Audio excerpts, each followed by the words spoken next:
Je lance. Tu me dis quand c'est opérationnel.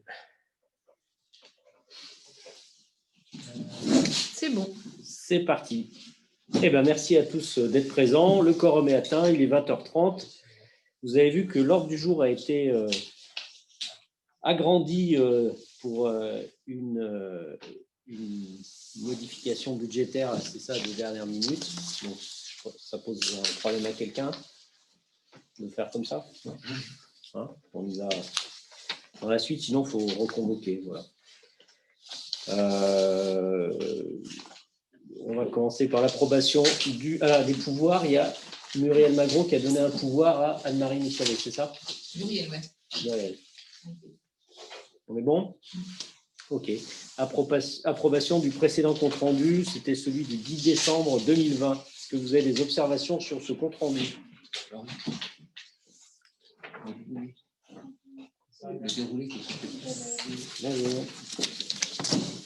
Alors, est-ce qu'il y a des observations ou pas là-dessus? Non? Je le mets aux voix. Quelqu'un est contre? S'abstient? Eh bien, il est approuvé et je vous en remercie. Alors, ensuite, compte rendu des décisions du maire. Dans le déroulé, il y avait marqué que je désignais Maître Fessler, mais il me semble qu'on l'avait déjà évoqué la dernière fois. Non? Oui, donc c'est un copier qui est resté collé, quoi. Donc en fait, j'ai pas pris de décision. Laurent, tu le dégageras. C'était déjà signalé la dernière fois et cette fois-ci, on va le voter en plus pour être tranquille. Donc ça nous amène au premier point de l'ordre du jour, donc nomination de Maître Fessler pour représenter la commune en défense dans le cadre du recours exercé contre les permis de construire écurie du Sapé. Donc je vous avais déjà expliqué la dernière fois, est-ce que vous voulez que je revienne là-dessus ou c'est bon pour tout le monde? C'est bon? Non, nous, on voulait juste intervenir sur ce sujet. Vas-y. Par rapport aux discussions qu'il y a eu la dernière fois, il faudrait d'autre part qu'avant cette convocation au tribunal, il y avait eu un référé qui avait été déposé par les plaignants. Par les plaignants, enfin ceux qui déposent le recours. Il y a eu un référé qui a été déposé avant la saisie du tribunal administratif sur ce sujet. C'est le référé, là. Alors, je crois qu'il y avait une autre procédure avant qui était un recours gracieux. Ah, il y a toujours un recours gracieux avant, oui. C'est-à-dire la procédure, avant d'attaquer qui que ce soit, bah, il faut commencer par demander à la personne ou à la commune est-ce que vous êtes d'accord pour, etc., etc. Et donc, on ne répond pas ou on répond, on accepte ou on n'accepte pas, et voilà, quoi. Donc, c'était juste qu'on voulait rementionner le fait qu'il y avait eu cette procédure qui permettait éventuellement une discussion entre la commune et les plaignants pour pouvoir éventuellement s'expliquer ou trouver des solutions. Ah, je ne crois pas, ce n'est pas le principe. C'est pas une discussion, c'est une lettre d'avocat, un recours gracieux, en gros, qui te dit vous avez fait n'importe quoi et je vous laisse 5 minutes pour annuler votre truc, quoi. C'est pas quelqu'un qui vient sonner un samedi matin en disant voilà, le problème est le suivant, j'aimerais qu'on en discute, comment on peut, pourquoi vous avez pris cette décision. Essayer de comprendre pourquoi ça me pose un souci. D'ailleurs, je tiens à vous signaler, vous ne savez pas qu'il y a ça, ça et ça qui me pose problème. C'est pas ça. Là, c'est une lettre d'avocat en recommandé qui dit soit vous annulez le permis, soit je vous mets au tribunal. Voilà. Okay. Il n'y a pas moyen de discuter du coup cette période pour essayer de d'éviter l'attaque. Ça fait 7 ans qu'on discute. Ça fait 7 ans que ça discute. On m'a expliqué 20 fois. Voilà. Donc pas sur les mêmes sujets, ils ne peuvent pas attaquer sur le même sujet. Les mêmes sujets. Toujours les mêmes sujets, à la ligne près. Exactement. C'est juste. Ça me surprend qu'en justice, on puisse attaquer plusieurs fois la personne. Mais parce que parce qu'ils ont toujours perdu jusqu'à présent. Donc à chaque fois. Non, ils ont gagné une fois. Oui, exact. Mais ils ont gagné, mais après, il y a eu un appel où ils ont perdu. Oui, voilà. Donc en fait, ce qui se passe, c'est que le principe, c'est quand quelqu'un veut discuter, il vient discuter. Si je veux discuter avec toi, je ne t'envoie pas une lettre recommandée d'un avocat qui te somme d'arrêter ce que je veux que tu arrêtes, etc. Ce n'est pas comme ça que ça marche. Donc, quand les gens veulent discuter, donc la procédure de recours gracieux en droit administratif, c'est systématique, c'est-à-dire si la commune annule. En fait, par exemple, la première fois qu'on avait passé le permis de construire pour les écuries, on l'avait laissé passer en tacite. Hein, c'est ça. On l'a laissé passer en tacite parce qu'on estimait que, bon, on n'était pas en mesure de bloquer, mais ce n'était pas totalement satisfaisant. Donc, dans ces cas-là, on laisse passer en tacite. C'est le principe pour tout le monde au SAP ici. Si personne râle, le tacite, pendant le recours des tiers, devient réalité. Pour la première fois qu'un permis a été déposé là-bas, il y a eu un recours gracieux qui a été fait par des personnes qui étaient légitimes à le faire. À ce moment-là, on ne discute pas une seule seconde, on a pris un arrêté pour annuler les permis.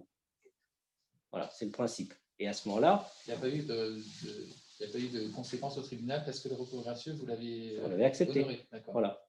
Ce qui était une nature la première fois, c'est-à-dire que le permis, comme la plupart des permis au SAP, pose des difficultés.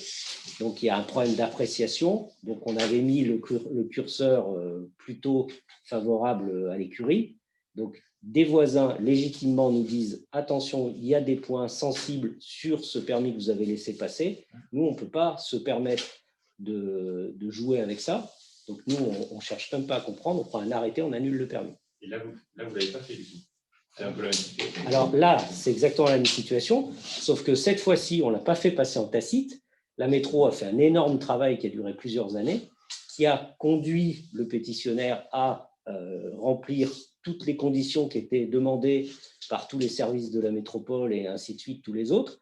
Donc, une fois que tout a été rempli, moi, je n'ai aucun moyen de… Là, on repasserait dans le fait du prince ou je ne sais pas quoi. Moi, à partir du moment où c'est conforme, c'est conforme. C'est pas la tête du client après, quoi. Si quelqu'un dépose un permis qui est conforme, je ne vais pas dire il y en a qui disent que c'est pas ou qu'il ne faut pas. Moi, c'est conforme, point barre, quoi. Je n'ai pas le choix. Donc, celui-là, il a été signé. Donc, quand après, quelqu'un dit moi, ça ne me plaît pas, il faut l'annuler, je comprends que ça ne leur plaise pas, mais moi, j'ai aucun moyen juridique valable de le refuser, quoi, puisque tous les services opérationnels juridiquement compétents m'ont dit qu'il fallait le signer. Voilà. Le cas se pose, ce qui est, tu vois, quand tu avais posé ton abri, là, c'est ce que je t'avais dit, on le laisse passer en tacite, si personne râle, pouf, ça passe, puis c'est tout comme ça. Et c'est le jeu c'est affiché, les gens peuvent se renseigner, et si d'aventure ils trouvent une non-conformité, moi je suis obligé d'annuler le permis. C'est ce qui avait été fait, mais ça date de quand, Laurent, ce truc-là ? 2015, ouais, 2015, 2016. Ouais. Voilà. Compliqué. On est interpellé. C'est pas plus compliqué. Après, tout le monde. C'est un dossier excessivement compliqué. Après, comme toute activité, ça pose des questions. Pour certaines personnes qui ont leur petit avis là-dessus, il n'empêche que sur le plan réglementaire, alors peut-être que leurs avocats arriveront à démontrer que un service de la métro a dit oui alors qu'ils auraient dû dire non, j'en sais rien. Nous, on nous présente une feuille sur laquelle tout est coché oui. Donc après, moi, je ne sais pas comment dire non, quoi. Et du coup, dans les éléments du recours gracieux que vous avez reçus, vous n'avez rien vu qui était potentiellement… Non, ils ont recopié comme d'habitude. L'adjoint n'a pas fait valider sa signature, expliquer des choses qui sont inexactes, reprendre des points qui sont non vérifiés, voilà, repartir de la naissance du monde où il y avait une forêt primaire. Enfin, on peut toujours… voilà. Ça ne veut pas dire qu'il n'y a pas des problèmes là-haut. Attention, il ne faut pas tout mélanger. Mais sur le dossier tel qu'il a été déposé, nous, communes, on n'a pas les moyens de le refuser, quoi. Voilà. Après, qu'il y ait des problèmes d'empiètement de terrain, un certain nombre de relations de voisinage, ça, je l'entends. Mais sur le plan administratif, urbanistique, à notre connaissance du dossier, on ne pouvait pas se permettre de le refuser. Parce qu'après, derrière, c'est nous qui sommes attaqués par l'autre partie qui va nous dire attendez, mais sur quelle base vous pouvez nous refuser un permis? Là, c'est du délit de faciès ou je ne sais pas quoi après. C'est la même règle pour tout le monde. Hein. Ce qu'on nous a dit quand même, c'est que là, les permis, c'est qui ont régularisé les gens qui sont intéressés dans cette… qui disent quoi? On dit qu'il y a eu ces permis, il permet de régulariser des constructions qui Ah, sont, tout à fait, oui, oui. voilà, Bien sûr. qui ont été faites sans permis. C'est le principe. Les permis sont déposés C'est le principe. Ça arrive à peu près à un permis sur deux.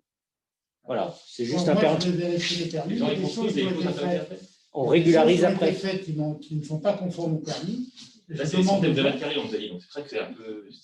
Non, mais c'est même, c'est le dossier là-haut, celui qui a fait, le maître d'ouvrage des écuries a fait énormément d'erreurs sur le plan administratif, juridique, etc. C'est-à-dire, c'est, même on pourrait dire presque n'importe quoi. Voilà. Simplement, il y a un moment donné, même n'importe quoi, à partir du moment où c'est régularisable, ça se régularise. Au SAPé, il y a une majorité de maisons qui n'auraient jamais dû être construites, qui sont en zone non constructible, par exemple, qui ont été construites en zone non constructible. Simplement, le délai est passé et donc on est obligé de subir le fait qu'elles aient été construites sur une zone non constructible. Il n'y a personne à râler sur ces maisons-là. Voilà.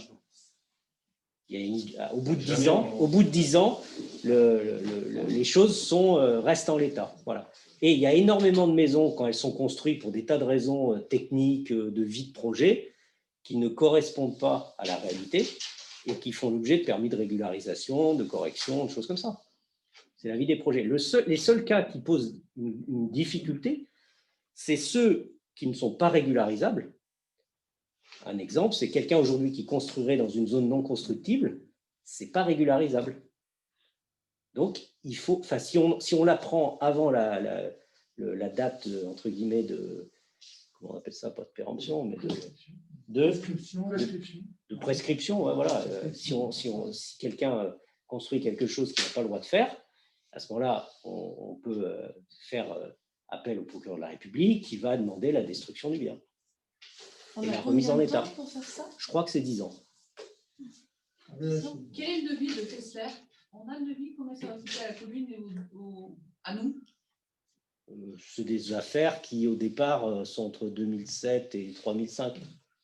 Frais d'avocat uniquement. Oui, le temps après qu'on passe les services. Mais bon, ça après, entre guillemets, bon, les gens, ils font ce qu'ils veulent, mais le principe est le suivant, quoi. Et donc, tout ce qui est régularisable, même le procureur, en fait, c'est la question qui se pose, le procureur. Est-ce que c'est régularisable en modifiant la demande? Donc, en fait, qu'est-ce qu'ils ont fait aux écuries? Ils ont repris tout le dossier de A à Z. Ça a pris plus, je ne sais pas combien, 2-3 ans 2-3 ans pour tout reprendre, répondre à toutes les questions de ce qui avait été fait, de ce qu'ils voulaient faire, de ce qui restait à faire, du passif, de tout. Ils ont dû tout reprendre et ligne par ligne répondre. Et ça a fait, il y a eu je ne sais pas combien de dépôts dans ce dossier. C'est-à-dire qu'ils l'ont déposé. La métro l'a refusé, mais pendant des années, ça a été refusé parce qu'il manquait ça, il n'y avait pas ça, il fallait ça. Il y avait toujours un truc qui n'allait pas, donc ils ont corrigé, jusqu'au moment où ça cochait toutes les croix. Voilà. Maintenant, la question, c'est de s'assurer qu'ils font bien ce qu'ils ont déclaré dans le permis. Ah, mais ça, c'est le problème qu'a toute construction. C'est-à-dire, une fois qu'un permis est déposé, réalisé, il faut une attestation de fin de chantier, enfin tout le bazar. Nous, après, on vérifie et on en revient à ce qu'on s'est dit, c'est-à-dire c'est conforme ou c'est pas conforme. Donc, si c'est conforme, il n'y a pas de souci. Si c'est pas conforme, nous, mairie, on se repose la question, régularisable, pas régularisable. Le pétitionnaire, il veut modifier, il fait la tête dure. Enfin, il y a tous les cas dans la nature, quoi.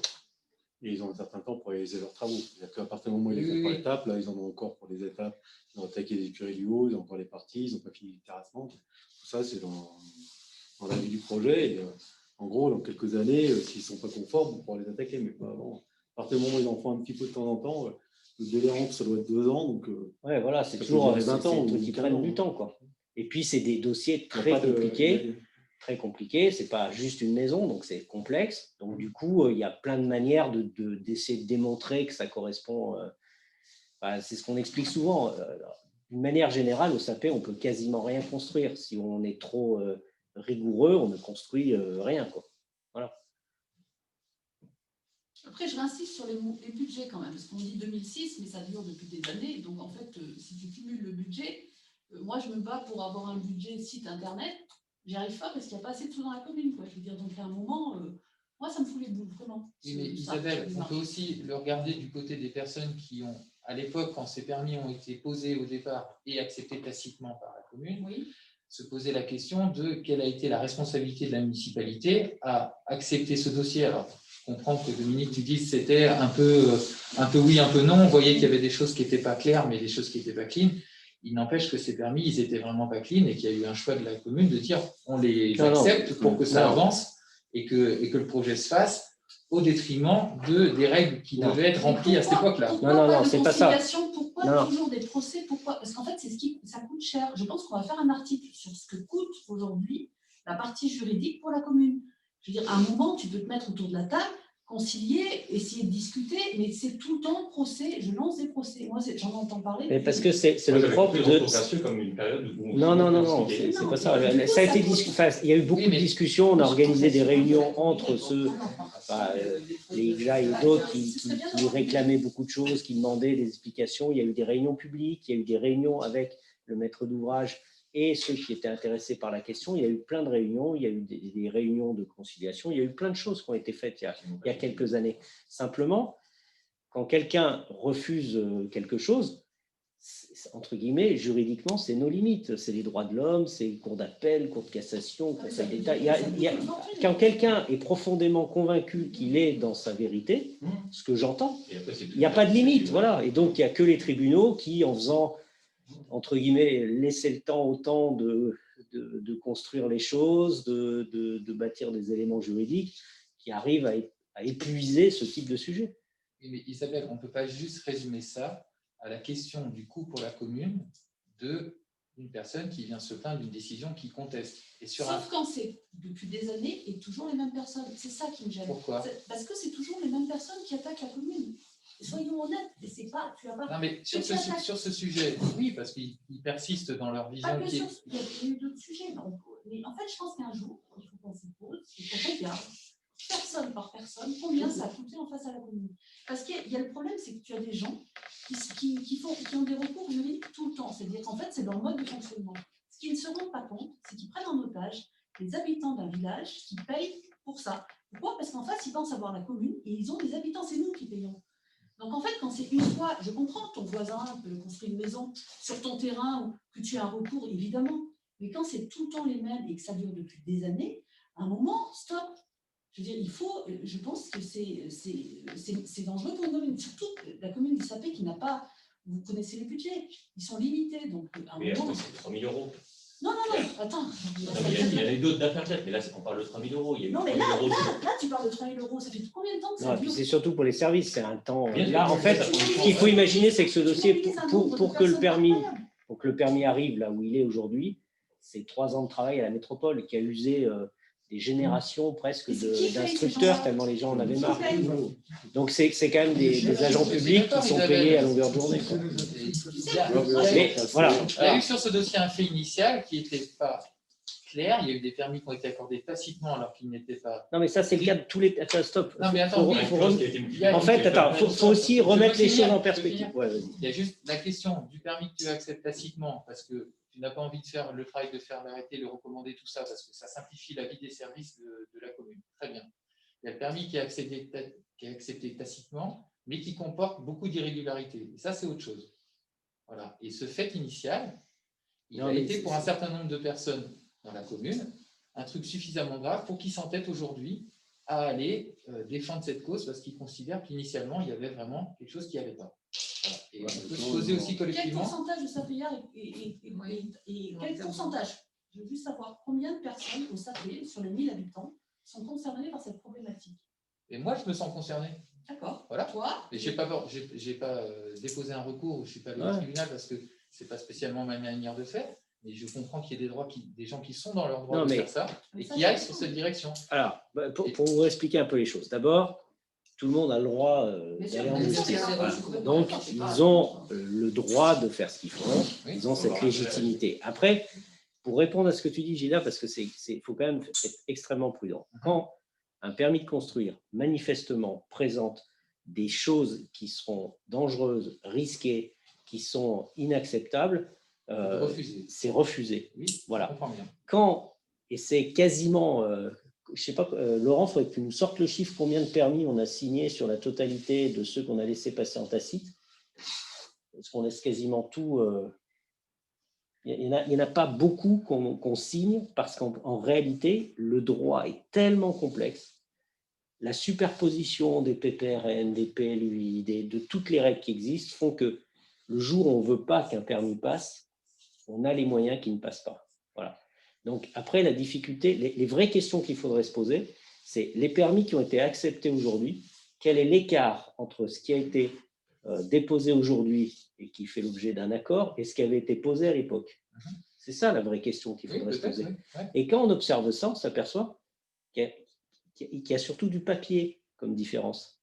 C'est-à-dire que les problématiques d'imperméabilisation ne sont pas différentes, on n'a rien changé là-haut, et pourtant c'est accepté. Simplement, on fait des calculs et d'autres petits systèmes pour essayer de répondre à des questions juridiques.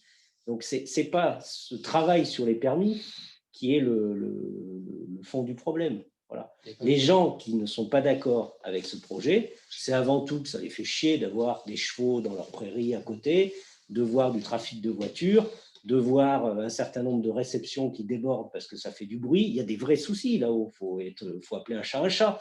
Mais quand il y a une colo, ce qui était le cas du Fauval, qui était là depuis très longtemps, c'est pas moi qui ai construit le Fauval là-haut, il y avait des colos, ça faisait du bruit, ça faisait des grosses soirées. Bon, les gens se plaignaient. Quand il n'y a plus Fauval, les gens se plaignaient parce qu'il y avait des squats, des drogués, des machins, des immigrés. Il y a toujours eu un problème là-haut. Maintenant, il y a du cheval, on se plaint encore. Enfin, la difficulté, c'est que le fond du problème, il est là. Il n'est pas dans la signature de l'adjoint à l'urbaniste qui n'est pas validé par le maire ou je ne sais quoi. Où il y a 0,1% de je ne sais pas quoi sur le réservoir d'eau qui sert de tampon. Ce n'est pas là l'enjeu du dossier. L'enjeu du dossier, c'est les gens qui roulent trop vite pour aller à ce centre équestre, c'est les fêtes qui font trop de bruit, c'est le fait qu'effectivement, il y a des chevaux qui sont peut-être en concurrence avec les vaches sur certains prés. Enfin, c'est des problématiques comme ça, le fond du problème. Mais ce n'est pas de ça dont on va parler, ni dont va parler le tribunal. Donc, pour ça, on n'est pas dans le fond du problème. Et les difficultés que peuvent avoir certains voisins avec des routes forestières qui sont impliquées dans le centre ou enfin, des choses de cette nature-là ne seront pas réglées par ce problème-là. Donc, c'est pour ça que c'est un petit peu ennuyeux de prendre ce biais pour nuire à un centre qui pose des questions d'avantages et d'inconvénients par ailleurs. Peut-être qu'il faudrait travailler du coup sur ces problèmes périphériques que oui, tu as voilà. identifiés. Mais après, quand on fait la guerre aux gens, c'est assez difficile après d'aller travailler face. Voilà, donc on en est là. Et nous, communes, là-dedans, après, on pourrait faire, c'est toujours pareil, on aurait pu se dire au tout début du projet, il faut surtout qu'il ne se passe rien là-haut.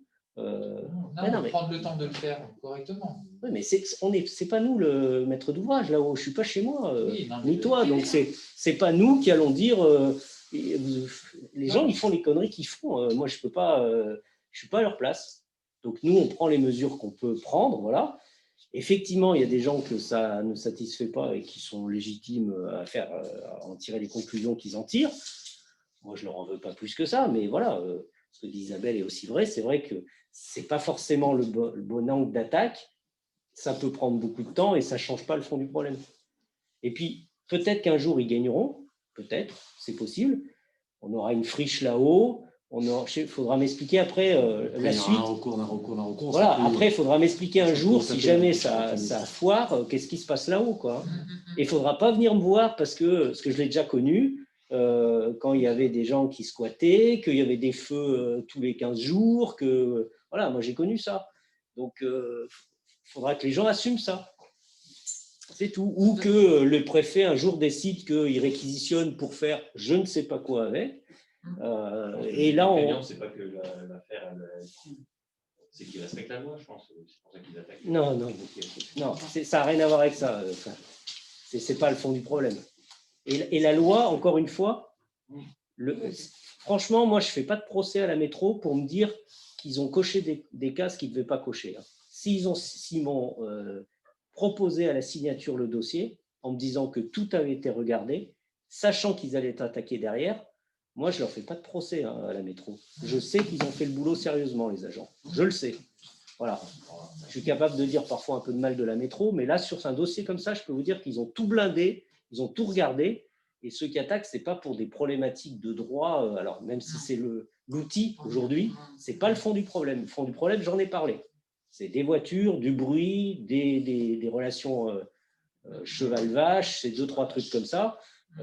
Voilà, mais c'est pas on n'est pas là-dedans. Donc, je pense qu'on n'est pas en train de traiter le fond du sujet. Mais par contre, ça nous occupe. Voilà. C'est ça qui est dommage.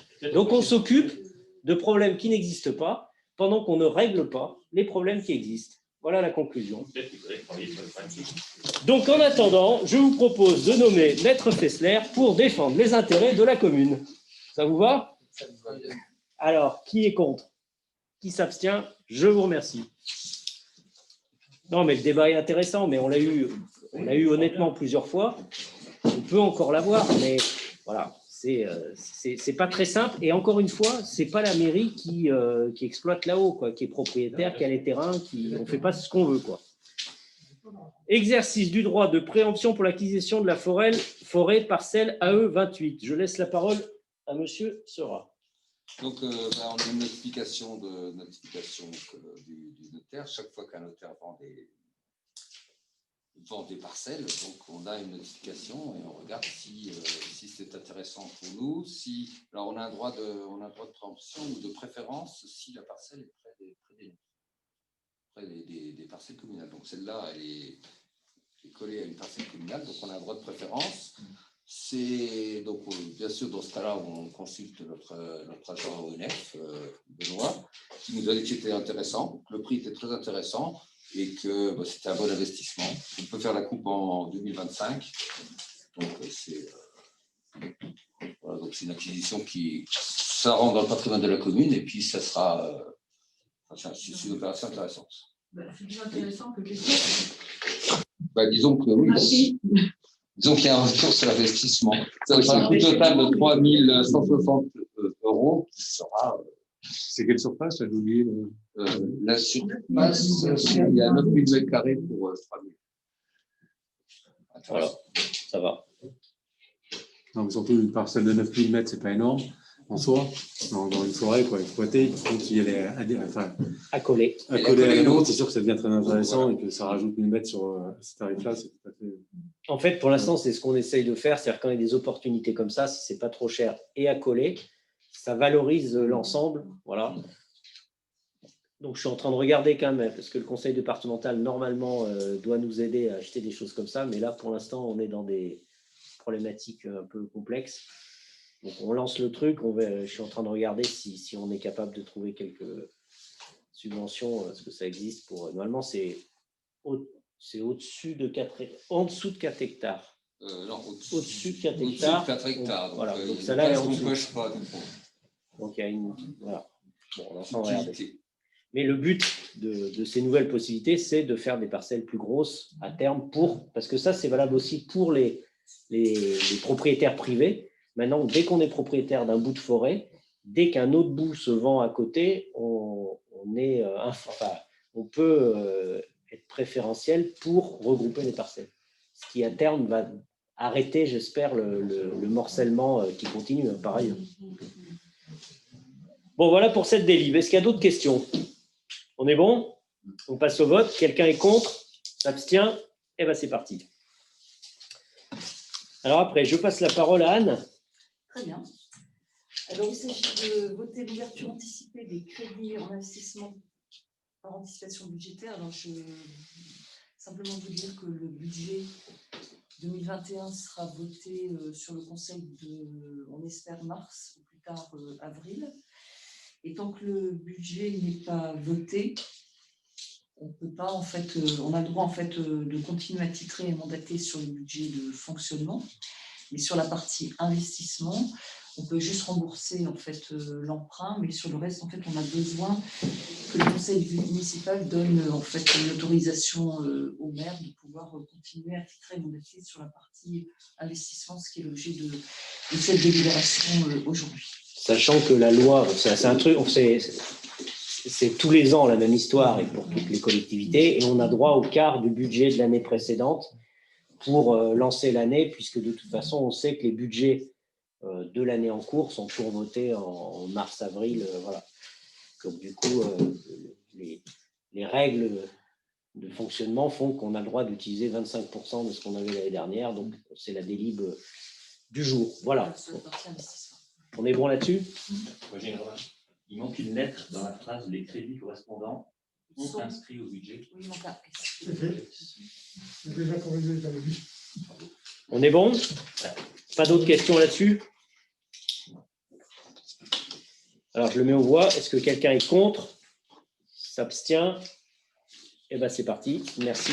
J'aurais juste une remarque par rapport à la question qui a été posée sur le budget et la préparation budgétaire. Donc, ce qu'on vous propose, c'est premièrement de vous former avec l'AMI sur la construction budgétaire si vous en avez besoin. C'est l'association des maires de l'Isère et des adjoints voilà. et des élus. Enfin, voilà. Et de vous faire une séance pour ceux qui le souhaiteraient au niveau des élus préparatoires à, voilà, au conseil de mars ou d'avril pour vous expliquer en fait le réalisé 2020 et la construction du budget 2021 avant qu'il passe au conseil, de manière à ce qu'au conseil on ne passe pas peut-être toute la nuit à expliquer ligne par ligne en fait.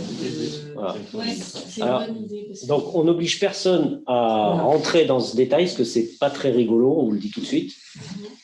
C'est pas non plus hyper stratégique que tout le monde contrôle et maîtrise tout ça. Par contre, c'est l'opportunité de comprendre un peu le fonctionnement de la compta publique, des budgets, etc. Donc, l'étape numéro 1, c'est qu'il faut que vous fassiez l'effort, alors à travers votre DIF, à travers des tas de trucs. Il y a plusieurs options. Donc, ceux qui auraient du mal à trouver entre ce que propose la métro, ce que propose l'AMI, ce que proposent d'autres Plutôt organismes. l'AMI parce que c'est plus détaillé, mais il y Ouais. a aussi la caisse d'épargne qui propose aussi une, Voilà, une formation. Il y a plusieurs opportunités, donc il faut que vous choisissez celle qui correspond à vos goûts et vos couleurs. Une fois que vous êtes rentré, on va dire, dans ce niveau d'approche, ensuite, on prend notre budget à un moment donné, avec Floriane ou Margot, Anne, et puis on regardera tous ensemble à répondre aux questions, pourquoi, comment, etc. Voilà. Avec l'AMI, avec l'association de maires et adjoints, c'est modulable aux besoins demandés. Voilà. S'il y a une question plus précise sur un thème particulier, ils sont capables de pousser sur ce sujet-là. C'est Voilà, il y a presque à la carte. Il y a énormément Voire à de la conseils qui ont été bien plus renouvelés que le nôtre. Donc, c'est un sujet qui est très partagé. Hein, donc, voilà. Par contre, si ceux que ça intéresse, il faut faire l'effort de rentrer dans ce truc-là. Voilà. On est bon là-dessus? Voilà. Donc, c'est Anne qui coordonne. S'il faut un peu regarder. Vous venez vers moi. Voilà, et puis on regarde ça ensemble. On est bon là-dessus. Alors ensuite, la convention de partenariat métropole commune pour la mise en place du service public d'efficacité énergétique. Donc là, c'est la plateforme des certificats d'énergie, c'est ça?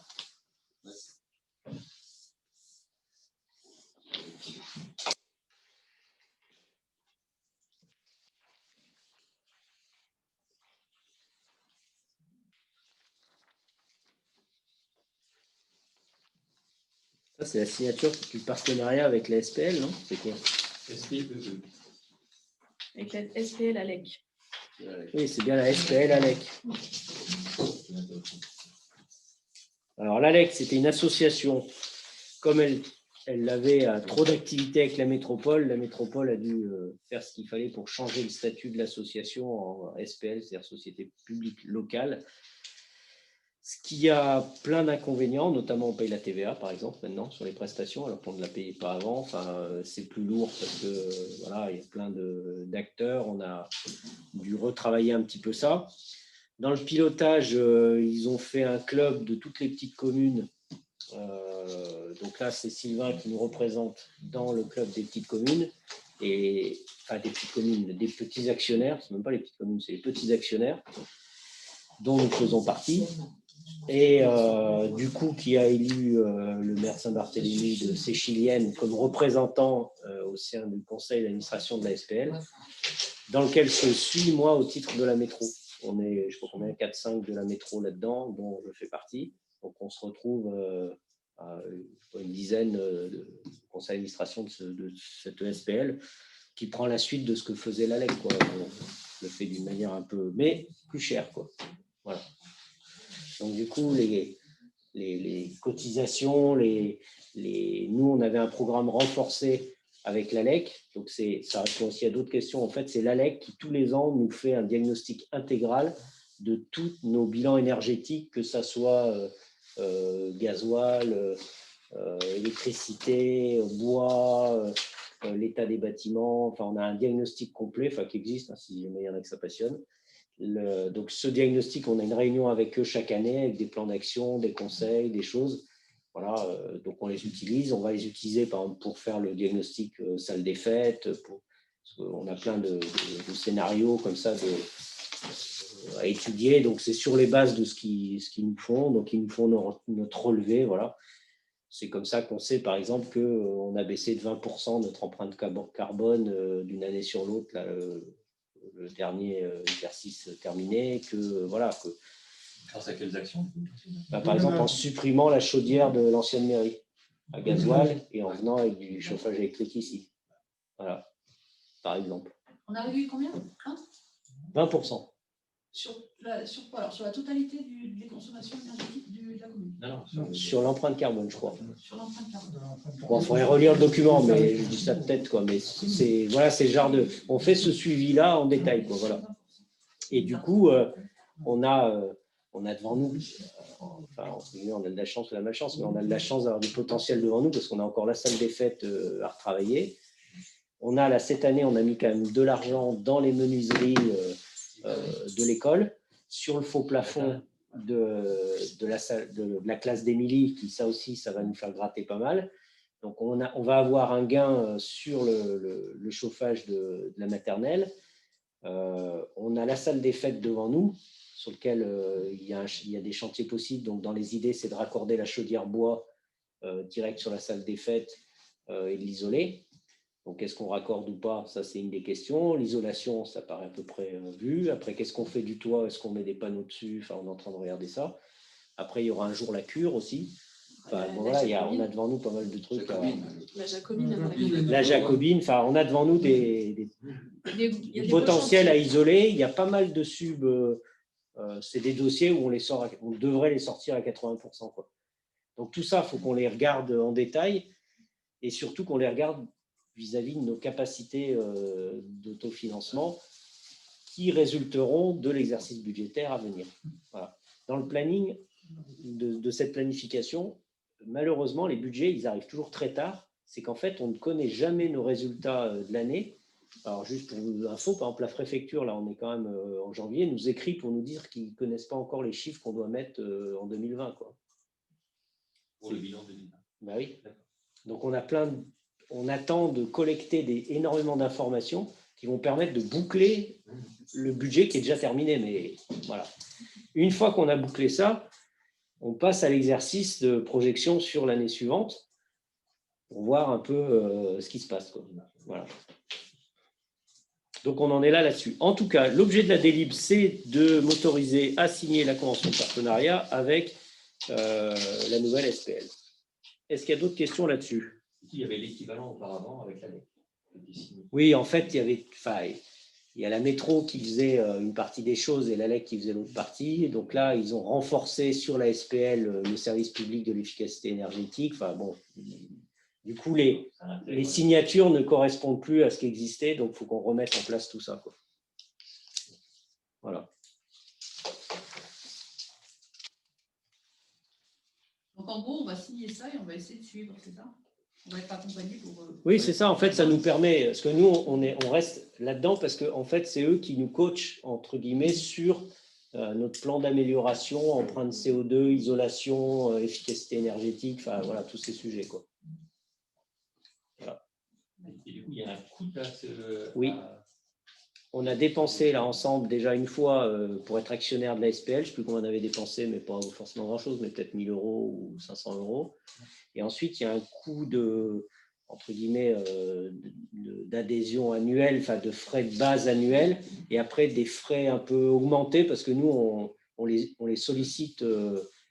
Ça n'apparaît pas dans cette délégation. Bah, C'est 1700 € pour. Alors, c'est assez bizarre parce qu'il y avait deux possibilités, soit 5 jours d'intervention pour 2300 €, soit 8 jours pour 1700.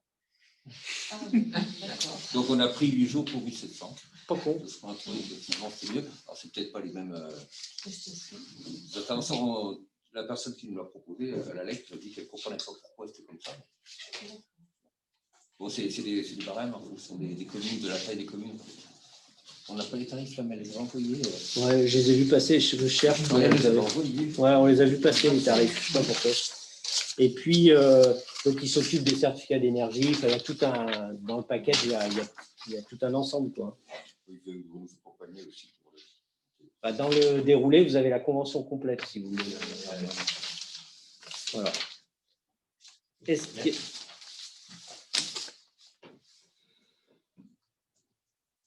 On est bon là-dessus? Il y a d'autres questions? Non, c'est bon? Quelqu'un est contre? S'abstient? Eh bien, c'est parti, merci. Décision modificative numéro 7 du budget ville. Madame Baron, 4e adjoint. Alors, Pourquoi je l'ai pas Parce que c'est un extra. Ça a été convoqué en urgence et on va vous expliquer pourquoi. Avec un deuxième roulé, deux jours. alors donc, en fait, Margot, donc, qui s'occupe des comptes, s'est aperçue que voilà, on avait une dernière échéance à payer pour le prêt du Pôle enfance. Et donc, en fait, on avait une dernière échéance. En fait, elle pensait qu'on avait tout payé, mais en fait, elle avait payé une échéance de 2019 sur 2020. Donc, en fait, on en paye une de plus pour finir sur 2020, puisque ça s'est décalé, pour qu'on puisse en fait boucler le compte administratif de l'année. Donc, ce qui vous est demandé en fait aujourd'hui sur cette DM, c'est d'accepter en fait, d'accepter que on bouge en fait les différents chapitres, parce qu'en fait, on n'avait plus d'argent sur la ligne intérêt des emprunts et remboursement du capital. Donc, on est obligé d'aller chercher en fait sur un autre article les bâtiments publics où il y avait encore de l'argent pour payer les intérêts, et sur la ligne emprunt, on est obligé d'aller chercher aussi de l'argent pour aller payer en fait le remboursement du capital. Donc, ça fait en fait une modification sur voilà, sur les lignes comptables comme d'habitude voilà, du budget pour pouvoir en fait rembourser payer en fait l'emprunt en intérêt et en capital de cette échéance 2019 qui a basculé sur 2020. C'était quoi le montant? Ah bah c'est important quand même, c'est 8800 8 000 d'un côté et 13 000 de l'autre, enfin 14 000 de l'autre. Et c'était une queue de... C'est une échéance. C'est une échéance, mais simplement, elle a sauté. Elle a sauté, en fait, elle a glissé en fait. C'est pas une fin d'emprunt, c'est juste un décalage sur un des emprunts. Ouais, ok. Ok.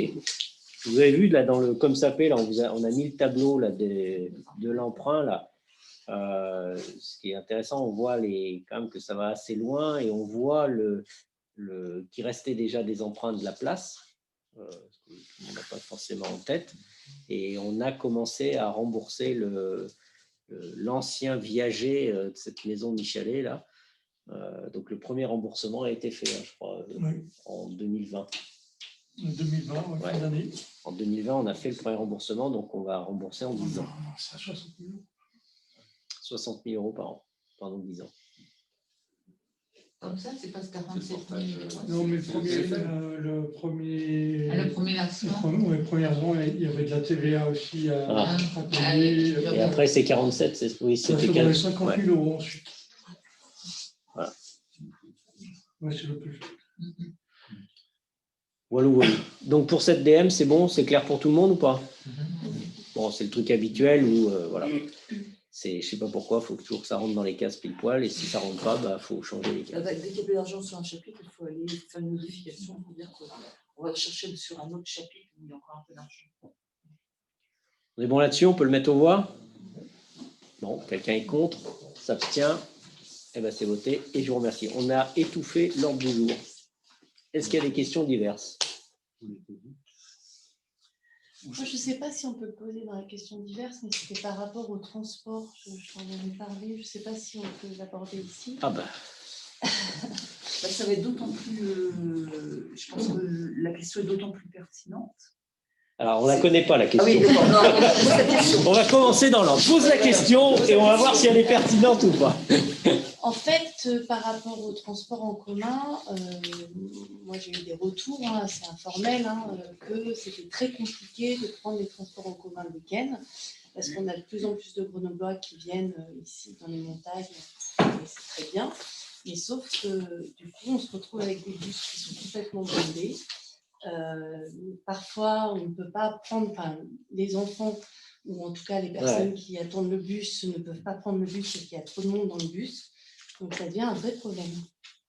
Voilà. Bon, donc, on a tous fait le même constat. On peut en parler, effectivement. Donc, moi, j'ai été alerté et je l'ai constaté comme la plupart d'entre vous. Donc, du coup, on a fait remonter l'information au gestionnaire des réseaux.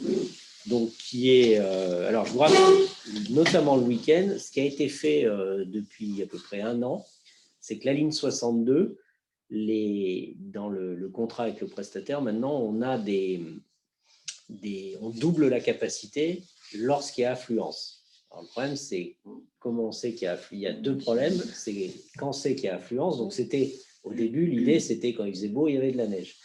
Là, on s'est fait complètement déborder parce qu'il ne fait pas beau et il y a de la neige ou pas. De toute façon, on a été complètement débordé. L'autre problème qu'on a découvert en examinant ça, c'est que même quand ils doublaient le bus, les gens qui montaient, ils regardaient à quelle heure était le bus qui descendait. Tiens, 17h30, ils venaient à 17h30, donc le bus pris d'assaut, des gens debout dedans, enfin n'importe quoi. Et collés les uns contre les autres. Et en fait, personne n'informait qu'il y a un deuxième bus qui arrivait une demi-heure après et qui lui était plus ou moins vide parce que personne n'était informé qu'il y avait un deuxième bus. Donc, par rapport à ça, ils m'ont fait la promesse, mais à voir si ça va tenir. Ils sont en train de regarder pour... Là, tout change. Pardon ? Là, tout change, puisqu'il y a le couvre-feu à 18h. Donc, en fait, il faut qu'ils avancent. Voilà, donc il faut qu'ils modifient de toute façon les horaires. Donc ça, ils sont en train de travailler. Mais indépendamment de la modification d'horaire, ils vont informer sur les horaires du doublement. C'est-à-dire qu'on va être dans la boucle, on pourra le passer en blog par la com, dire voilà, il y a le bus qui est doublé à telle heure, il y aura un affichage sur les arrêts, enfin ils sont en train de regarder ça. Dans le bus, enfin, ils vont faire l'information qui n'existe pas va être faite et ensuite ils vont essayer d'augmenter ce temps de doublement, de le passer presque tous les week-ends plutôt que quand il y a un problème et de mettre toutes les vacances de février par exemple. Donc ils sont en train de regarder ça. Donc, c'est un problème qui est connu. Après, dans le monde du transport, là, on avait un peu anticipé le fait de doubler, mais alors après, pour faire mieux, plus, c'est toujours très long, mais on en est là, voilà. Oui, les infos. Même les chauffeurs de bus, a priori, n'étaient pas au courant, parce que quand il y a un bus qui passait et qui était bondé, on ne leur disait pas, attendez, le bus, il y a un bus et personne, enfin moi, le premier, je ne peux pas dire s'il y avait un deuxième bus ce jour-là. C'est l'autre problème. En tout cas, c'est récurrent.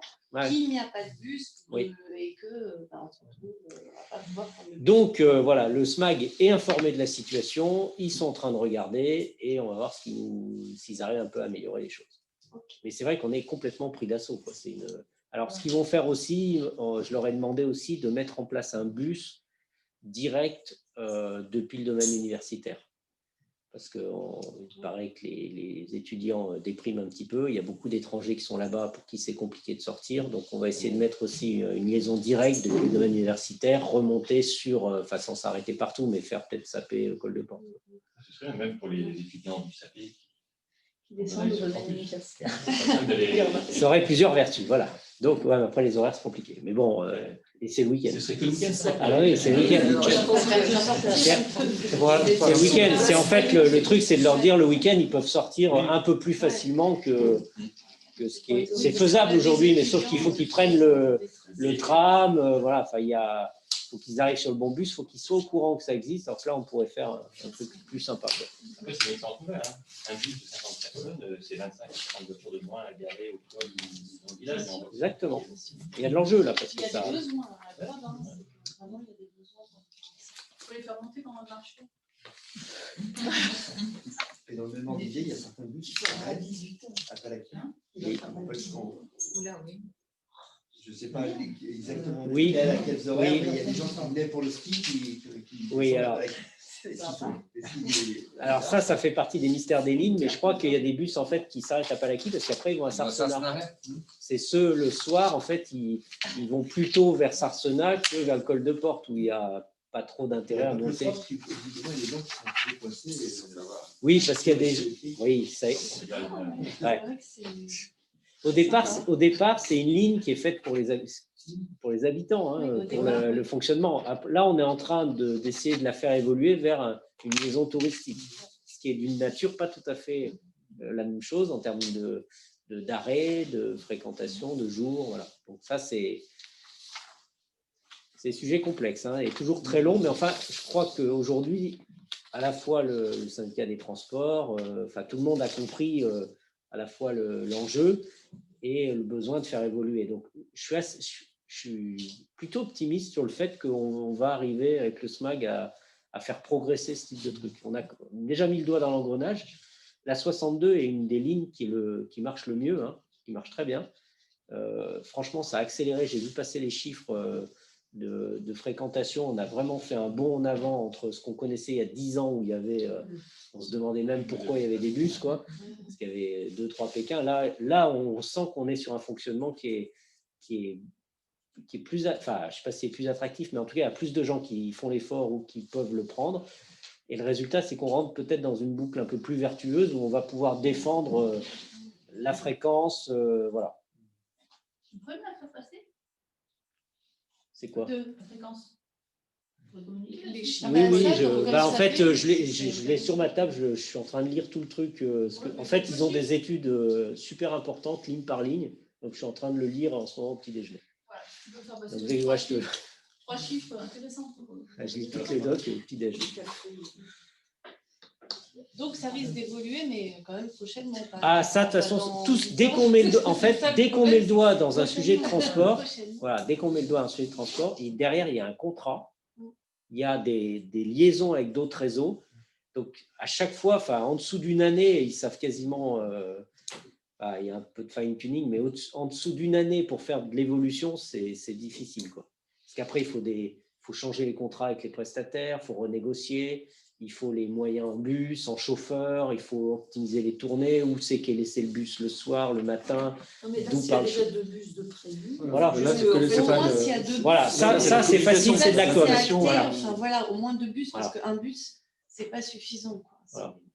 Et puis après, il faut communiquer. Là, alors, on a la chance que Sylvain Laval, qui est le nouveau président du SMAG, c'est le maire de Saint-Martin-le-Vinou, fait du ski de fond tous les week-ends au col de Porte, donc il connaît, comme nous, la situation.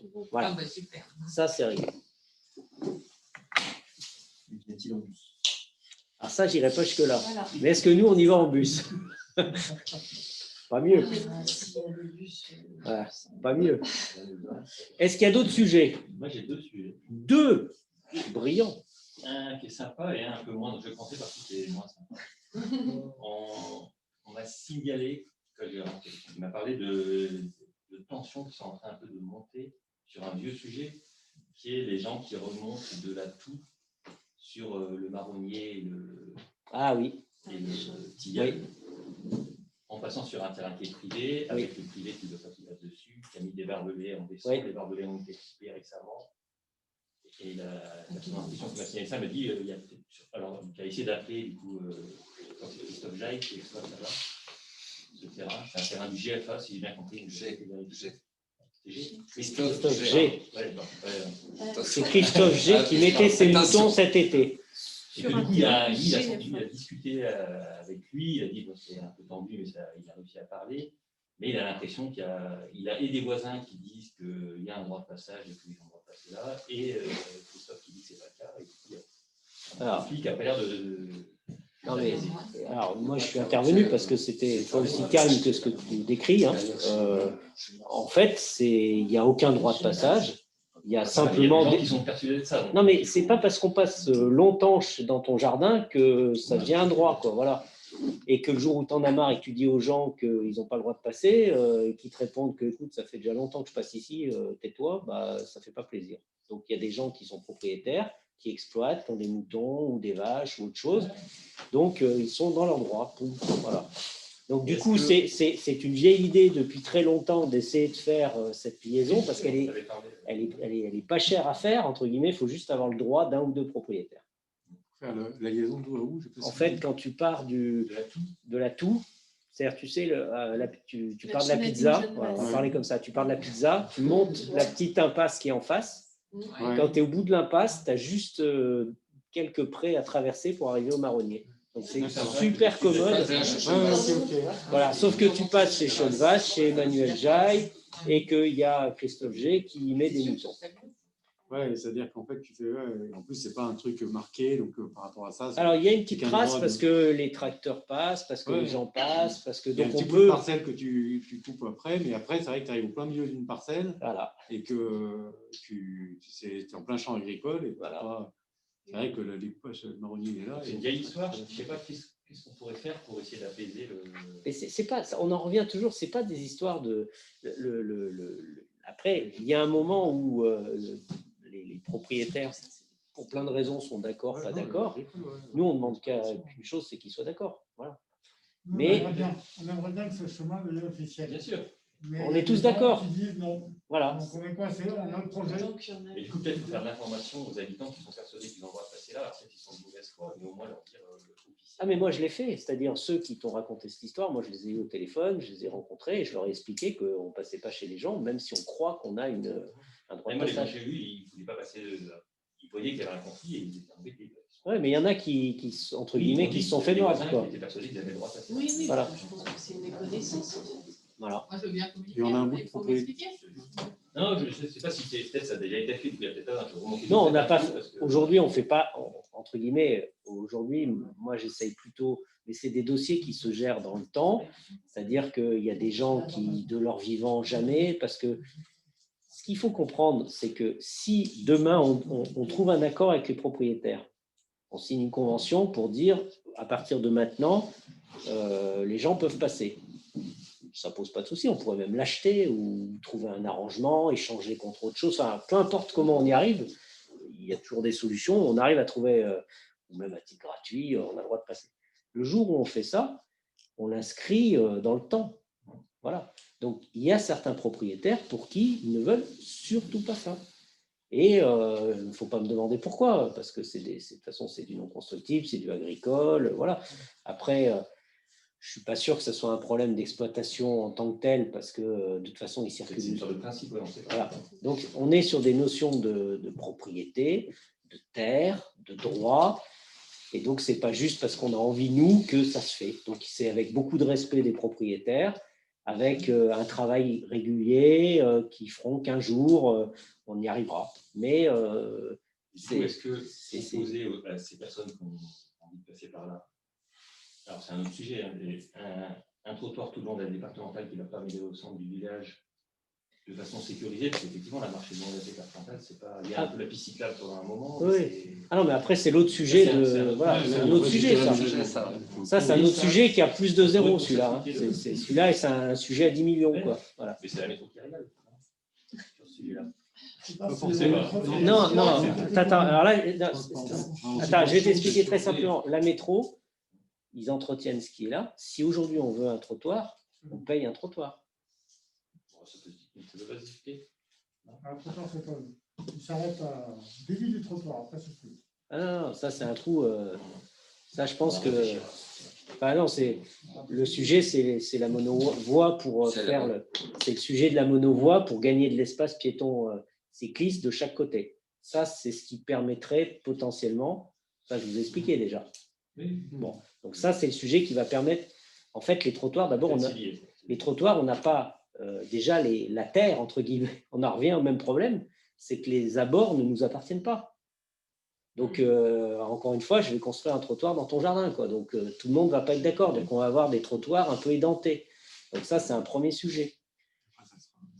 Voilà, ça, c'est très complexe comme sujet. Et c'est très cher. Un trottoir, c'est une fortune. Enfin, c'est une fortune surtout parce que c'est du linéaire, quoi. C'est pas en lui-même une fortune, mais tout de suite, on va développer quelques centaines de mètres, voire plus. et savoir d'où on part et d'où on l'amène. Et puis où il traverse, et il faut sans manger, parce que quand on met un trottoir, après, c'est les vélos. C'est-à-dire, on crée un problème à vélo. La trottinette, non, mais c'est vrai qu'il y a un travail un jour à faire, c'est de repérer dans tout le village tous les chemins communaux, tout ce qui est empruntable, tous les bouts de sentiers qu'on a. Mais ça, on l'avait fait. Ça a été fait, mais simplement, tout ce qui est exploitable aujourd'hui est exploité. Et toute nouvelle tentative pour aller dans le jardin des gens pose difficulté. C'est ça le résumé. Hein. Ça ne veut pas dire que… Ça permettrait de localiser, savoir quels sont les grands enjeux. Et à une époque, c'était beaucoup plus facile parce que les communes avaient beaucoup plus de droits, de préempter, entre guillemets, d'agacer quelqu'un jusqu'à ce qu'il cède, d'échanger des services, de laisser construire en zone agricole quelque chose contre le droit de faire ça, de dire « Écoutez, monsieur, votre cabanon, vous n'avez pas le droit de le faire, je vous autorise à le faire et en échange, vous me donnez le passage là. » Enfin, il y avait plein de possibilités. Aujourd'hui, il n'y a plus rien. Voilà. On a zéro marge de manœuvre. À partir du moment où on a zéro marge de manœuvre à l'échange, c'est juste avec des sourires qu'on peut gagner ces trucs-là. Ce qui est tout de suite plus complexe pour ceux qui attendent autre chose que des sourires. Ouais, surtout avec un masque. Voilà. Non, mais c'est des sujets… en fait, il y a beaucoup plus d'envie qu'avant de le faire et beaucoup moins de possibilités qu'avant de le faire. Donc, malheureusement, ce qui n'a pas été fait le siècle précédent a très peu de chances de se faire dans les temps qui viennent. Ça ne veut pas dire que ça ne peut pas se faire, mais c'est vraiment… c'est une échelle 10 ans. Juste ce petit segment-là, c'est une échelle 10 ans de travail. Moi, j'ai attaqué ce sujet, celui-là, parce qu'on l'avait repéré depuis le début. Il y avait eu un plan, je ne sais pas si tu te rappelles, il y avait eu un plan, des gens avaient travaillé, il y avait eu des réunions ici. On en avait parlé. Voilà.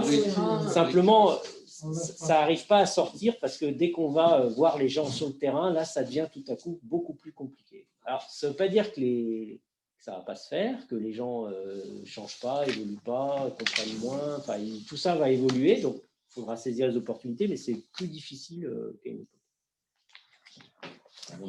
Alors, et par contre, quand on ou un autre, ils peuvent venir nous poser la question, il n'y a pas de difficulté. Moi, j'ai eu deux personnes m'ont interpellé sur ce sujet parce qu'ils sont engueulés avec les exploitants, qui les ont envoyés paître parce qu'eux, ils voulaient passer et les exploitants ne voulaient pas. Donc, moi, j'ai eu les exploitants, j'ai eu les personnes qui voulaient passer. S'il y a d'autres personnes qui s'interrogent, on en parle un samedi matin, il n'y a pas de difficulté.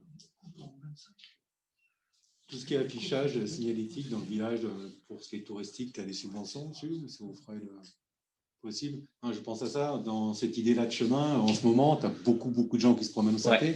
Je n'ai jamais vu autant de gens en raquettes sur tous les chemins qui passent entre devant chez moi, qui sont un peu perdus et qui cherchent comment aller au centre-village sans prendre la départementale. Ils se retrouvent à marcher au bord de la départementale, alors que si je les croise, je leur dis qu'il y a un chemin où partez tout droit. En fait, il manque 2-3 petits, est-ce qu'on a les logos des retours raquettes, là, retour village, 2-3 petits. Alors, tout ce qui est raquette est fléché, sauf que c'est fléché à partir de la Jacobine. Et c'est vrai qu'il y a 2-3 endroits comme ça où je pense qu'il y a des gens qui découvriraient, qui peuvent aller… Alors, c'est surtout les gens du village connaissent à peu près, mais… Oui, tu as raison. C'est vrai qu'en ce moment, on en voit beaucoup bord le cadre du complément des… Non, attendez. Le parc s'occupe des PDIPR et d'un certain nombre de choses. La compétence sur la métropole, c'est la métropole, les chemins. Il faut rappeler ce petit détail. Voilà. Oui. Non, les jaunes, c'est du PDIPR. Après, on a des chemins communaux.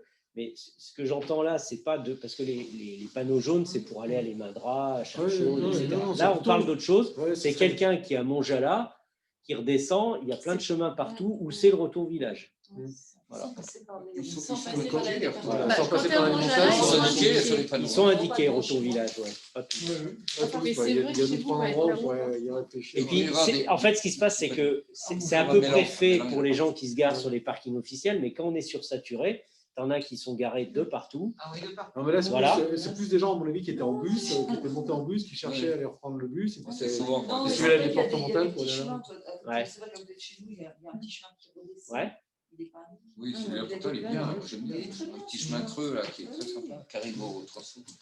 Bon, ben voilà, si quelqu'un veut s'en occuper. Je me souviens, avec Sylvain, on avait eu un super contact à la métro à propos des sentiers. Je me souviens. Crionnet. Cyril Crionnet. Ouais, c'est lui qui gère. Ouais. Moi, je l'ai régulièrement. Dès qu'il y a un souci, c'est lui qu'on envoie. Parce qu'une signalisation, on n'avait pas d'appartement. Ah oui, c'est un truc à regarder. Mais ça, peut-être qu'on peut lui faire un petit mot pour lui dire qu'on se fait un petit On s'en point. charge avec Sylvain. Voilà. Ouais. Cyril. En ce moment, vu la Cyril, surfréquentation qu'on a, on a des gens un peu perdus. Je vois bien cette Qui est, comme ça, on bien. Se chercher leur C'était le désagréable, celui-là? Mais Ouais, c'est cool. Alors oui, ça va quelque chose. Donc il y en a un agréable après. Ah le deuxième sujet, c'est qu'on a deux nouveaux exploitants agricoles, la Marjolaine Guy et Joseph Ferrand, qui font l'exploitation avec des vaches laitières et qui font du fromage, et qui commencent à rentrer en exploitation normalement début février, on va avoir les premiers fromages. C'est ceux qu'on a pris chez Manu, avec Manu. Avec eux, on avait prévu de faire une soirée ici jeudi prochain, le 21, pour qu'ils présentent leurs projets, leurs produits et leur exploitation aux habitants, mais bon, on ne pourra pas faire ça. Ouais. Du coup, ils préparent un texte qu'on mettra dans le prochain journal. Il y a déjà eu la dernière en décembre. Ou alors tu peux voir avec la bonne fabrique, Attendez, peut-être pour moi, avoir j'aurais une... envie, allez-y, vite, parce que je suis à Mars, là. Attends, François. Non, alors ça peut être juste un article sur le blog et effectivement avec la bonne Mais fabrique. la bonne fabrique pour avoir la télé, là, les Ouais. reportages qu'ils ont fait, c'est super ça. oui, c'est Où en fait c'est une interview en Ceux-là, face à de toute face. façon, là, ils n'ont rien à vendre pour l'instant. Dès février, donc Ah, dès février, ils vendent. Léon, Alors reparle-leur puisque c'est Si toi tu qui... choisis. Voilà, François, puisque c'est toi qui es en lien avec eux, reparle-leur du marché. Nous, avec Sylvain, on leur avait proposé de venir sur le marché dès qu'ils étaient prêts à vendre. Ah oui. Le souci qu'ils ont avec le marché, c'est que ça a des horaires où ils doivent s'occuper de leur mais la je leur avais traite, dit. c'est en fin de journée. Mais je leur avais dit qu'ils rencontrent quand même tous les habitants à ce moment-là. Oui, bien sûr. Mm. Peut-être, je pense là, ils sont un peu la tête dans le guidon. Oui, il faut Oui. qu'ils se calent, etc.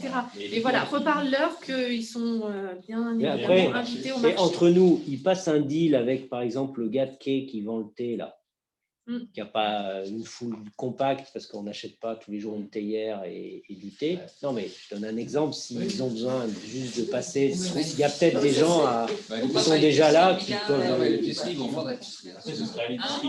Oui. Je sais pas. Oui, mais là, on voit les clients, c'est ça qui est sympa. Mais ils font Ouais, j'entends bien. Mais après, c'est open bar ici.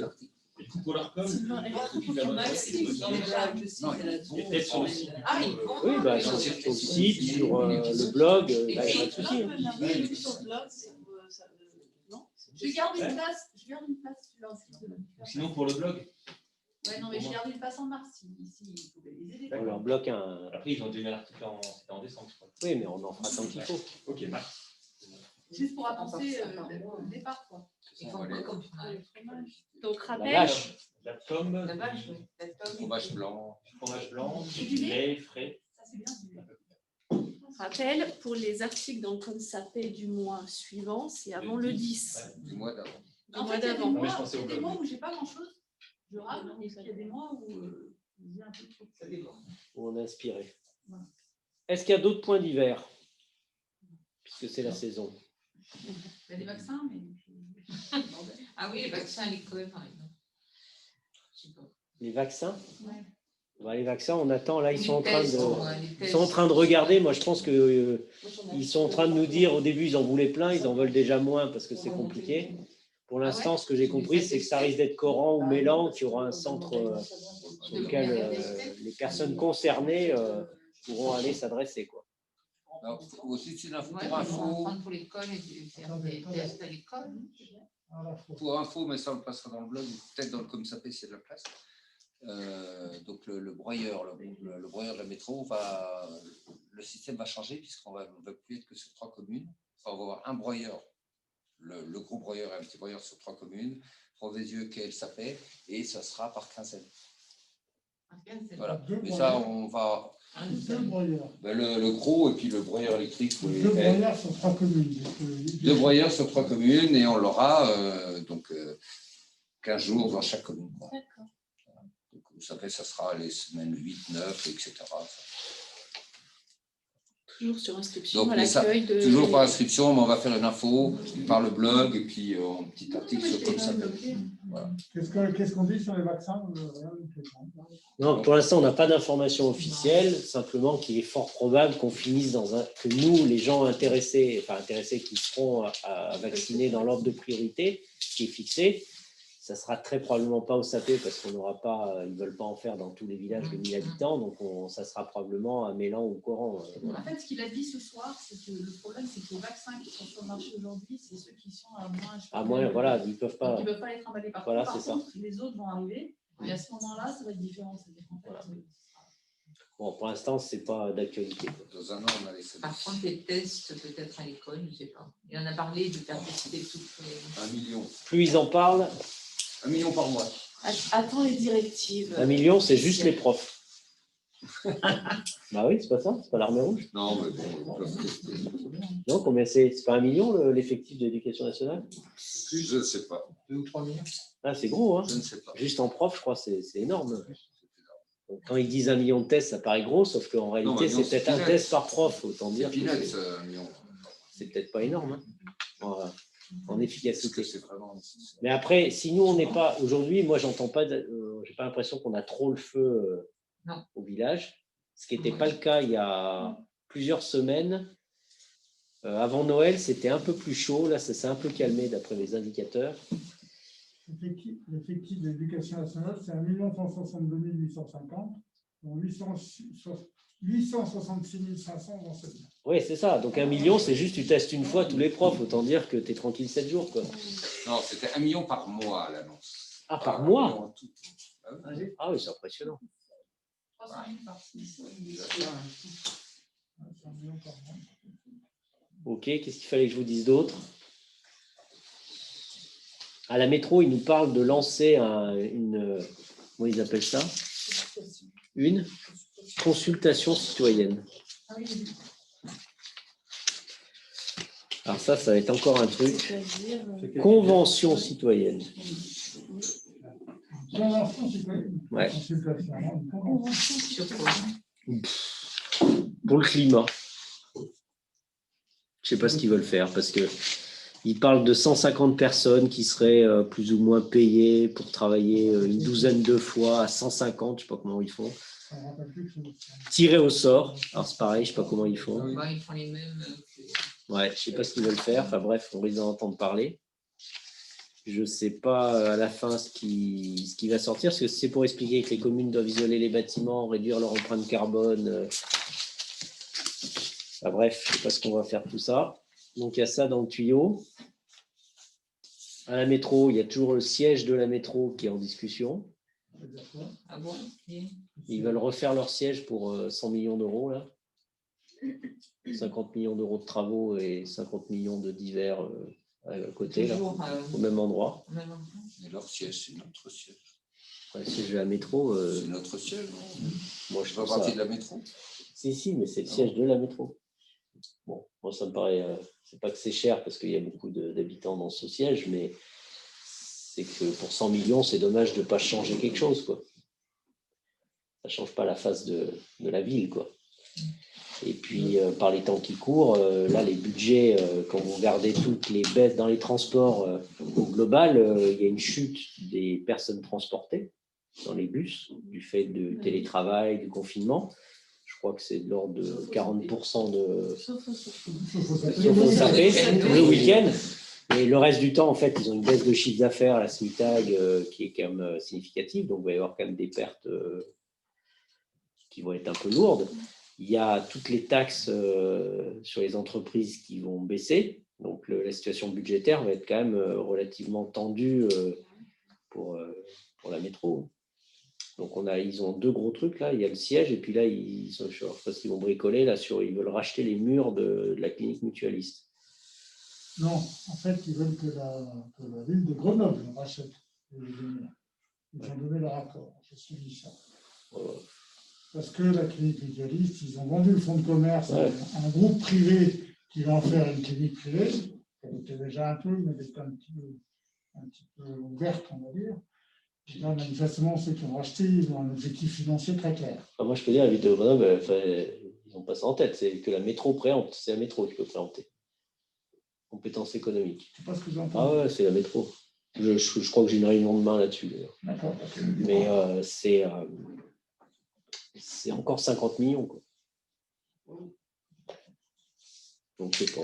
Sinon, j'ai fait un sondage moi, sur les services à la personne, ça a pas mal marché, il y a des retours. Donc, dans le prochain Comme ça fait, on a une page avec tous les gens qui sont susceptibles d'aider les habitants dans le café, coiffeurs, bricoleurs, enfin, tous ces gens-là, l'accompagnement, et je pense que ça peut être utile. Sud-février. Ça, c'est pas mal. Et après, on voudrait faire, mais c'est le boulot, c'est la garde d'enfants. Voilà. Parce qu'il y a de la demande. Quand on va à la gueule, on entend, les gens demandent ce genre de choses. Voilà. Il faut que je fasse une liste. Parce qu'elle n'est pas à jour, on m'a dit. Ouais, c'est sûr. Ouais. Mais même moi, je suis même pas sûre de savoir qui est encore ASMAT, pas ASMAT. Alors, nous, on reçoit un document de la PMI je sur les crois que la ASMAT PMI, agréés. Ouais. Mais on reçoit avec 6 mois de décalage. Ouais, non, Donc, je pense que la solution du sondage, comme tu as fait pour les services à la personne, est loin d'être bête parce qu'il faut coupler ce qu'on disait l'autre jour avec les offres de babysitting. Les jeunes qui veulent se lancer dans le babysitting, c'est le moyen de se faire connaître de tous, quoi. Donc, je vais le lancer. Après, je ne suis pas sûre que je peux me caler dans un jeu. On verra les coms en fonction de... Bien, en tout cas, on peut mettre au moins dans le Au moins sur le blog. Ouais. Vous avez vu la campagne de, entre guillemets, gravillonnage là, au Puzzola, là? Vous avez un avis là-dessus? Moi, j'ai trouvé ça bien. Très, très bien. Très, très bien. Les gravés sont un peu gros, quoi. C'est mieux que ça, Ouais, les gravés sont tout. peut-être un peu- Mais sinon, c'est bien. Réexplique pour ceux qui ne sont pas tous au courant. En fait, jusqu'à présent, la commune n'était pas capable de faire autre chose que jeter du sel. Donc, les derniers équipements qu'on a achetés nous permettent de faire sel et ou du gravier ou des cailloux ou des choses comme ça. Donc là, on a fait un essai. C'est ce qui est partout là par terre, c'est une espèce de pierre, voilà. C'est une pierre volcanique, ouais, c'est du Puzzola, c'est agréable. Avant, on mettait au fourneau là, le mâche-fer. Du mâche-fer. Ouais, et maintenant, donc on a mis ça. Alors du coup, c'est vrai que c'est moins glissant au pied quand ça prend en glace. Ça permet de monter au churu ou à Bince quand c'est un peu pris. Ouais, donc ça, c'est un vrai plus. Après, je sais pas si... Et à la fonte des neiges, ça fait... C'est des petits graviers longs. En fait, la densité est très faible. Quand tu regardes ce qui est ressemé sur une route, tu as un caillou là, un caillou là, un caillou là. Enfin, mais ça te permet juste de te donner un petit peu plus d'accroche sur ton tour de pneu qui fait que de temps en temps, tu là, il est sur les trottoirs. Ouais, on en a mis sur les trottoirs aussi. Ouais, sur les trottoirs, je n'ai pas regardé. Moi, je regardais sur les routes. Ouais. Là, on en a mis pareil partout. Là, parce que c'était... Ouais, sur la montée de bain, j'ai trouvé ça. Enfin, vous n'avez pas eu de retour négatif? Sarcena, on met plein. Et je trouve que c'est Sarcena, c'est les nôtres. Ça s'appelle J'ai des chaussures. Puzzola. Pouzolane. Pour mes chaussures. Ok, donc on continue. On va faire la prochaine, parce que là on en avait acheté, je ne sais pas combien de tonnes là pour faire l'essai. La prochaine coup, on va acheter, qu'est-ce qu'on a dit, Sylvain, plus petit? La gravière. La gravière, un peu plus petit. On va essayer. C'est moins cher. Ouais, en plus, c'est ça vraiment un évite de matériau On qu'on utilise beaucoup avec les rouges, on l'utilise même en mulch sur les plantations, on en fait pas mal de choses, parce que c'est vrai que c'est un matériau qui n'a pas beaucoup de destination en tant que tel, parce que pour eux, il est friable. Il y a des grosses exploitations qui existent, des grosses carrières, c'est vrai que ça part comme ça. Massif central, tu vas en avoir beaucoup. Il faut qu'il y ait des volcans, il faut qu'il y ait des zones. C'est la lave. Toi, c'est l'Italie. Ouais. L'Etna. Voilà, je pensais. Ils doivent avoir des bonnes réserves. Ils ont des réserves là-bas. Bon, on a d'autres choses ou on a fait le tour? Le ski? On n'ouvre pas. On n'ouvre que le fond, mais pour les remontées mécaniques, on attend la nouvelle décision du gouvernement le 20 janvier. Mais c'est mal parti, on peut se dire.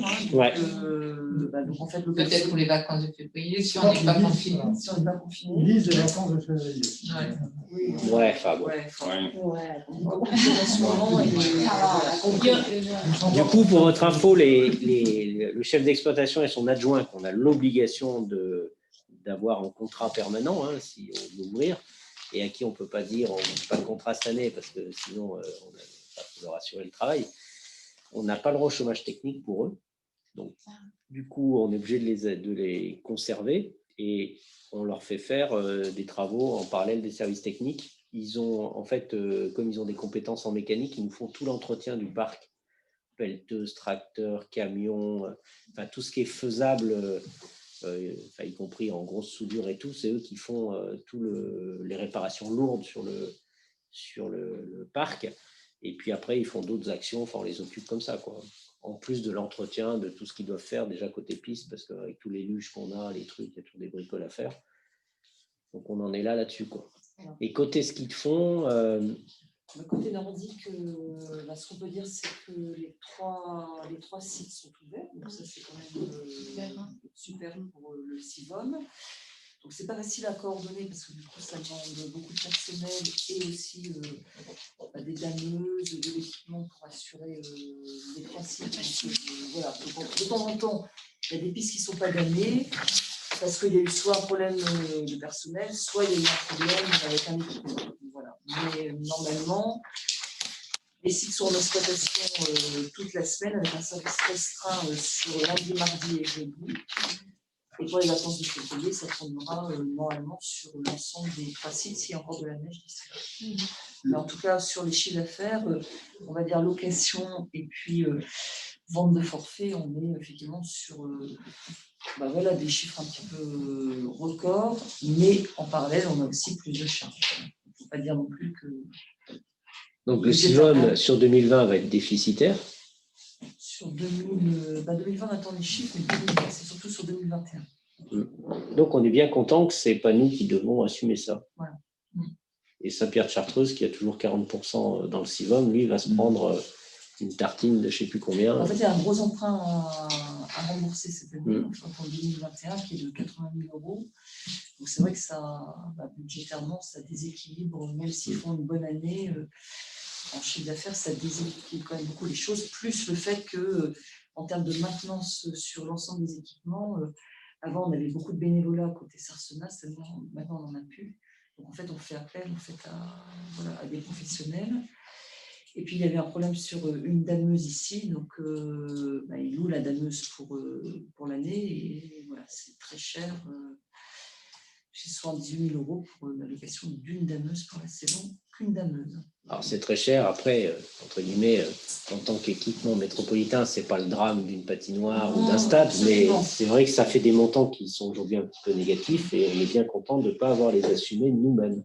Non, mais c'est-à-dire qu'en fait, précédemment, sur les 4 exercices précédents, on était sur un équilibre budgétaire. Oui, mais on s'en occupait, nous. Voilà. Et donc, en fait, c'est la première année où en fait, on va être en déficit. Oui. Et nous, commune du Sapé, ça ne nous coûte rien parce qu'on a tout transfert. Voilà. En tout cas, la saison tourne bien, il y a énormément de monde sur les sites. Et voilà. Plus, ils pouvaient faire encore une nocturne ce soir, la semaine prochaine, ce sera fini. Ok, après dans les autres petites questions qu'il y avait en suspens, que tout le monde soit au courant, là on se pose toujours des questions sur la grange à l'entrée du village, là. Parce que il y a la bonne fabrique qui a envahi le bas là et les services techniques qui sont en train petit à petit d'envahir le haut. La grange à l'entrée du village, en face de la halte garderie à droite quand on monte. Le pignon, le céleri. Son nom officiel, c'est la grande boule. Oui, je croyais que c'était aussi. Il y a quelle surface déjà au sol? C'est là, c'est 100 mètres de poussière. 100 mètres? Ouais. Il y a un sous-sol, 100 mètres au truc, et puis le truc visité. Ouais. Donc le problème de cette grange, c'est que pour la conserver, y compris pour faire un peu de service technique, c'est-à-dire ranger des remorques, un peu de matériel, il y a la charpente, il y a des dalles, des planchers, enfin c'est les portes, l'électricité, enfin c'est un truc, il faudrait y mettre 200 000 €, quoi. Et on n'a jamais qu'une grange, quoi. Donc ça, c'est l'option 1, dont rêverait tout service technique, évidemment. Et puis l'option 2, c'est d'attendre, en laissant dans l'état où c'est. Et l'option 3, c'est de vendre, sachant qu'on peut potentiellement la vendre une centaine de milliers d'euros sans avoir trop de travaux à faire, quoi. La difficulté étant qu'elle est dans une zone violette du plan prévention des risques naturels et que donc elle n'a pas le droit de changer de destination. C'est ce qu'on avait déjà essayé avant, qu'on avait eu des compromis, on était pareil. On avait failli de la vendre. Ouais. Et puis le gars qui devait l'acheter, il a été nommé co-directeur de la maison de la culture. Il a rangé son matériel et du coup il a rangé ailleurs. Donc on en est toujours là, mais enfin, je vous dis que c'est un. Mais c'est pas petit intéressant de sujet, la garder pour attendre que ça en soit plus en jaune-violette un jour. En fait, Parce que la zone violette, elle est négociable, enfin, elle est Oui, discutable. dans un une jour. dizaine d'années, mais peut-être que ce jour-là, on va justement apprendre que ça sera plus du tout constructible. Parce que, tu sais, nous, on espère Ouais, mais on toujours n'aura que. pas plus, qu'on n'aura pas perdu grand-chose, on aura gardé le truc. C'est la question. Puis après, est-ce qu'on l'affecte au service technique, mais en entrée de village comme ça, c'est un de mes projets du mandat, c'est d'arriver à faire quelque chose de structurant. ça reste une question. Enfin, je vous en parle parce que c'est un truc où on n'a pas d'idée arrêtée là-dessus. Ou moi, ça tiendrait qu'à moi. J'essaierai de m'en débarrasser le plus vite possible. Mais après, j'ai les services techniques sur le dos qui me disent gna gna gna, où c'est qu'on va mettre ça. Mais bon, après, ils remplissent le. Et puis, il y a le problème de la bonne fabrique aussi qui cherche des surfaces. Enfin, voilà. Donc, il y a ça sur le sujet. Est-ce que vous avez tous vu la liste des projets Ouais. Donc, on a listé les idées du moment, là. On pas rajouté mon parking. Si, on l'a rajouté, le parking. Mais le parking, on discute du parking entre la caserne et la grange, justement. C'est-à-dire, la question, c'est est-ce qu'on fait un parking propre qu'est-ce qu'on fait là, quoi. Donc, les services techniques, toujours eux, rêvent de faire une zone à sel. Parce que c'est à peu près un des rares endroits où ils peuvent manœuvrer des camions pour vider du sel, etc. Parce qu'aujourd'hui, ils doivent descendre chaînés jusqu'à la carrière en bas, ce qui va bouffer les chaînes qui valent combien, 15 000 € la personne. Donc voilà, c'est compliqué. Pas la paire, les 4. Donc il y a ça, ils ont ça en tête. Il y a le problème, est-ce qu'on fait un parking propre? Jusqu'à combien on s'approche de la grange? Donc c'est un truc qui va attendre un peu qu'on y voit clair sur la grange. Quoi. Mais on le met. Ça va un petit peu avec. Ça va exister, quoi.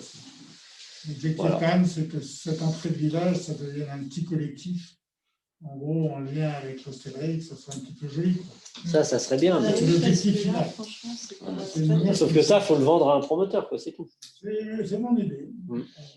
Mais ça veut dire qu'il faut virer les services techniques et la bonne fabrique. Il faut virer le violet. Et virer le violet, si tu veux vendre un promoteur. Et virer le violet, ouais, ce qui est encore. C'est niveau 3, là. Non, c'est pour ça que c'est un sujet compliqué. Et entre-temps, si jamais il y a trop de neige, le toit tombe, on se prend 200 000 dans les dents, quoi. Gratuitement, quoi. Enfin, c'est tout. C'est un peu le problème. Ce qu'on peut anticiper, c'est qu'on va avoir besoin d'un stockage. Ce qu'on peut anticiper, c'est qu'on va avoir besoin d'un stockage pour les services techniques. Attends, Anne-Marie, j'entends pas. Donc, il faut peut-être anticiper le besoin des services techniques d'avoir une autre zone de stockage. Oui, mais après où, quoi, comment, à quel prix C'est ça qu'il faut anticiper. Anne-Marie. Non, je demandais si vous aviez mis les travaux, parce que j'avais demandé est-ce qu'on ferme une salle du périscolaire pour les enfants. Alors, école, revoir le système d'alarme incendie, repeindre l'intérieur de la maternelle, poncer le bois et peindre, chaufferie, remplacement de la vis, ça c'est fait. École, menuiserie commandée à régler en 2021. J'ai que ça. Crèche, après j'ai. Moi, je voulais fermer la deuxième pièce, mais si, parce que les enfants, ils seraient quand même plus confortables. Ce que je te dis, c'est que ça ne coûte pas grand-chose à faire. Non, ça ne coûte pas grand-chose à faire. Ça peut être fait en régie. Ça peut être fait en régie. Quand tu parles de menuiserie, tu dis quoi? Alors, je suis où là? Ah oui, parce que en fait, c'est régler les menuiseries qui sont presque toutes posées, on les paye en 2021. Donc c'est déjà. Parce que pour info, il y a un gars qui va s'installer au Sapel. Là, j'ai fait un article sur lui. Il travaille à Bonne Fabrique, il fait des meubles en 3D là. Et il répare des meubles, il répare du mobilier, il est spécialiste en. Mais menuiserie, nous on parle de menuiserie, c'est les fenêtres. D'accord. Mais je vous dis, ça peut servir pour réparer, Il s'appelle Philippe. Il s'appelle Philippe, oui. Alors, il va venir travailler à l'école. Dans la mesure où il est auto-entrepreneur et qu'en ce moment, il n'a justement pas de travail. Il va remplacer Justine qui est. Très bien. Donc, c'est lui qui va venir pendant au moins jusqu'aux vacances de février pour nous aider aider les ATSEM. Parfait. Oui, d'accord. Moi, je voudrais bien mettre. Moi, ce que j'ai toujours peur. Alors, moi, j'ai toujours peur quand on ouvre les fenêtres, notamment dans le bureau du SIGS, ces grosses fenêtres qui sont hyper lourdes, elles tiennent avec des petites charnières grosses comme ça. Alors, est-ce que c'est vérifié tout le temps ou est-ce qu'il n'y a pas des... Enfin, je ne sais pas, moi, je me suis dit, un de ces quatre, ça va tomber sur la Non, tête je de rappelle que dans quelqu'un. cette école, on est censé pas ouvrir les fenêtres puisqu'il y a une VMC double flux. Je signale qu'on ouvre les fenêtres 10 fois par jour dans nos classes. Hein. Ouais, je sais, mais moi, quand j'ouvre cette fenêtre, Non, tu je sais, vois, mais moi c'est pareil. Hein, Il faut lui demander. bah, je fais Ouais, on peut avoir un assez menuisier. Bon, on est bon là-dessus? Oui. Rien d'autre? On lève? Eh bien, merci à tous. On se voit bientôt.